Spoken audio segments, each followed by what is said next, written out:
Hello, I'm Jan Mulvin. You're watching the Red Men TV.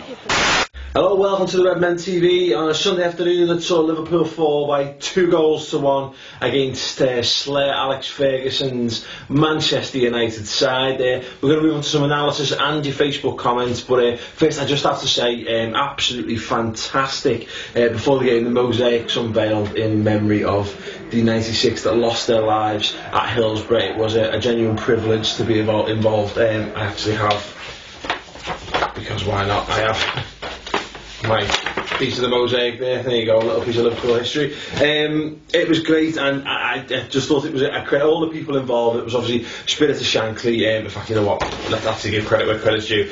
Hillsborough Family Support Group, Hillsborough was a champagne, Hope for Hillsborough, and the Spirit of Shankly are involved in making sure that mosaic gets set up. Loads of volunteers turned up yesterday to set the mosaic out. Absolutely brilliant. And for the most part as well, I thought Man United fans observed it. Apparently, toward the end, there was more of that always the victim, never your fault, which, no matter how you spin it, is not about Luis Suarez. As we pointed out on last week's subscriber show, always, and never do not refer to one incident that took place, 8 months, 9, 10 months ago, whatever.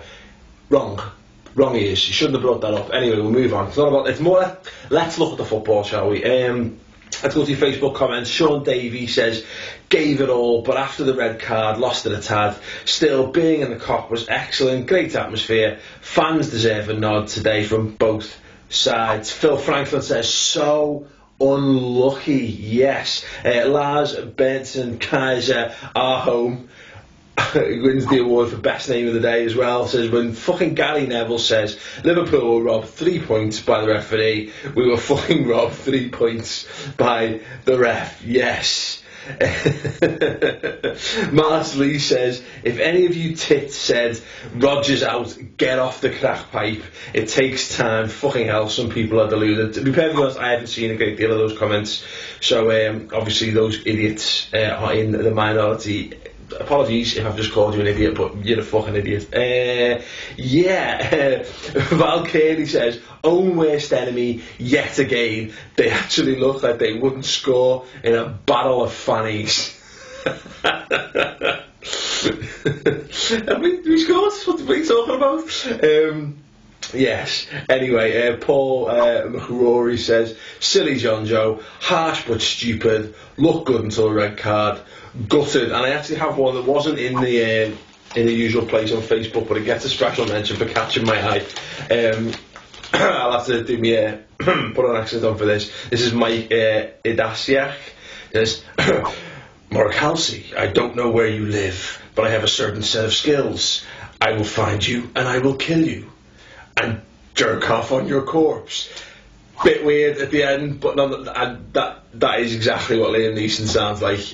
It's like having Liam Neeson sat here, I know, I'm sure you can tell. No, anyway, let's talk a little bit about the game, because the any unsavoury events that happened at the final whistle, I just don't see any point in commenting on. There are people far more educated, far more in the know, and far better positions to dish out criticism and blame than I in this situation, so we'll leave that to them. So about the football, oh man, we absolutely pasted them for the first 45 minutes, and that includes after the red card as well. The first half we just dominated the game completely. Took us a few minutes at the start to sort of get our rhythm, but it was just unbelievable. Now, we said on the subscribe show this week, I was worried that Man United would adopt a tactic they have done a couple of times recently, of coming and park the bus. Look at that lineup. I don't think that was ever the intention, but we just kept possession. We stroked it around, and every time they got possession, they just fucking beating it out of play, and not just like hooving it down the pitch. They just panicked because they didn't know what to do with possession once they got it, and kept playing stupid passes. So that was very encouraging. John Joe Shelvey, on first viewing of it, the view from the Kop, I just thought it was stupid, and I knew as soon as he went in, everyone's baying for blood and said, the ref, disgraceful. It's a fucking stupid tackle, and you can see it coming. You watch that happen in slow motion. You've seen Liverpool players do it time and time again. Just one of them players. And look, Man United fans will have seen it as well. Paul Scholes has been one of them for a long time.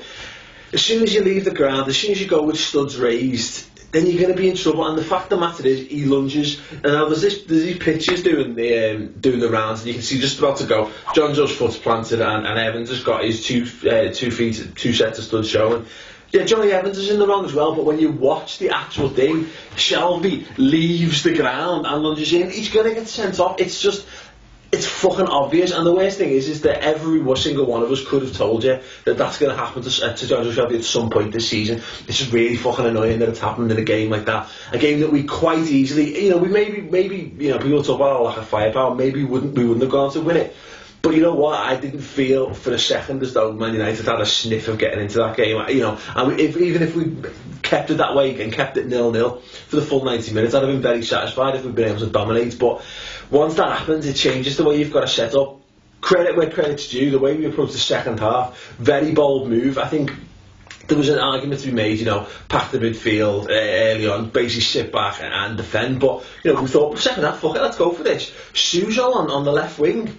I don't think anyone saw that coming, and certainly not Man United. And okay, he wasn't exactly the assist provider, but him skinning Paul Scholes, Suso on the left wing, and putting the initial cross in is essentially what leads to Steven Gerrard's actually excellent finish on his left peg. So, the problem I found there was that what happened was we took Raheem Sterling off. I can understand it. We'd lost the midfield by that point. Man United were in the ascendancy, and they were just literally just strolling around trying to pick through balls. And I honestly thought it was only a matter of time before they scored. Okay, they scored like 3 minutes after. Well, the other goal again. Credit where credit's due to Kelly and Sextol, Raphael, or was it Fabio? Who cares? There's no need to decide. No, but making that, obviously we ended up making the change. We brought Raheem Sterling off and we lost our outlet.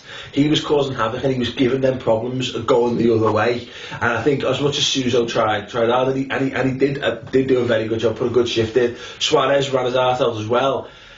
I thought it was a bad call, but then again, what the fuck do I know? But we know for a fact that Brendan Rodgers knows a little bit more about tactics than I do. But I agreed with at the time. I thought, great, get Henderson on there, gives a bit more grit, put a bit more pressure on the midfield. But this is the problem: is that you've got 10 men, and ultimately we are going to be a man short, and it's a shame because in a perfect world we'd have been able to make that change. We'd have been able maybe to introduce Jordan Henderson midfield to do that job, and still, of course, have Raheem Sterling as the outlet up front. What can you do? It's just one of those days. The referee's performance. I have actually since watched it back. As I say, Jonjo Shelvey. I think there's a case to be made that Johnny Evans could go as well, but given where Mark Halsey is, he's going that way. He's got basically Jonjo between him and the incident. It always looks like Jonjo Shelvey's dived in there. It reminds me very much of the Kyriakos Fellaini incident at the Derby a few years ago. One of them, when you watch it from, you flip around 180 degrees and you watch it from the other side, you can perfectly easily see Johnny Evans getting sent off and Jonjo Shelvey getting away with it. But that's just the way it is sometimes, and that's the problem with not having video technology and all that. But you know what? That's football. That's just the way of life in the beautiful beautiful game.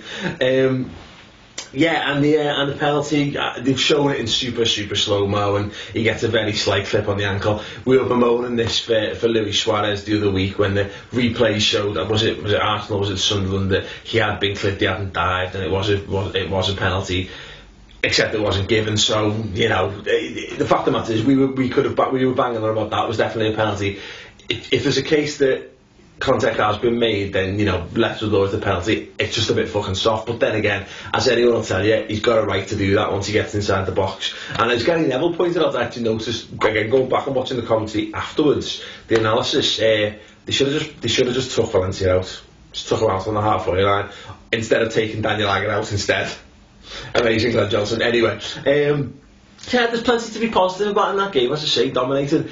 I think this first sort of five fixtures of the season were just a nightmare, and it's really upsetting that we've not come out with more points. But c'est la vie, que sera. We have to move on. We've got Norwich next.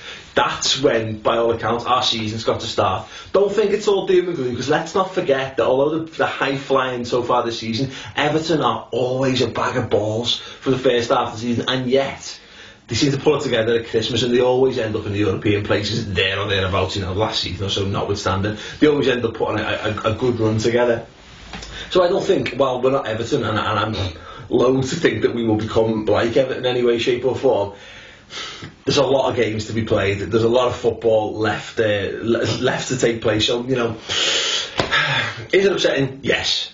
Can we do better? Yes. Will we do better? Most certainly. Certainly positive signs to take away from that. Anyway, I can ramble on all night. Do tune in for the subscriber show on Wednesday and Thursday. Part 1 Wednesday, Part 2 Thursday. 2 whole hours where we'll be picking apart this game, as well as more on if we know any more about the Man United fans' conduct, yada yada yada. We'll also be looking ahead to Norwich and any other hot topics. We'll be reviewing being Liverpool as well. Obviously, the Fly on the Wall documentary has split opinion in some instances. We'll be able to discuss that at length.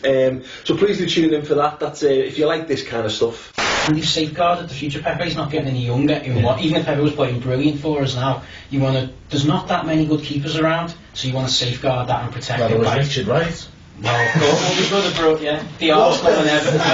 What the fuck was that? I was with some lad in work and we were like, Richard Wright, the keeper. It's got to be the old Everton one. Yeah, and we had to actually wiki whether it was the original Richard Wright from like the mid-90s. Yeah. No, it's by now. Championship Manager 2 at the weekend, isn't it? It's basically that. Just chatting, laughing, like me there, but with people you can actually be asked listening to. You know, ramble on and that. Yeah, it's free for a month on theredmentv.com. If you've got PayPal, if you haven't, send us an email, we'll sort something out for you. If you like it, keep it. If you don't, sack it off, yada yada yada. Anyway, thanks very much for watching, and we shall see you there. Ta-ra.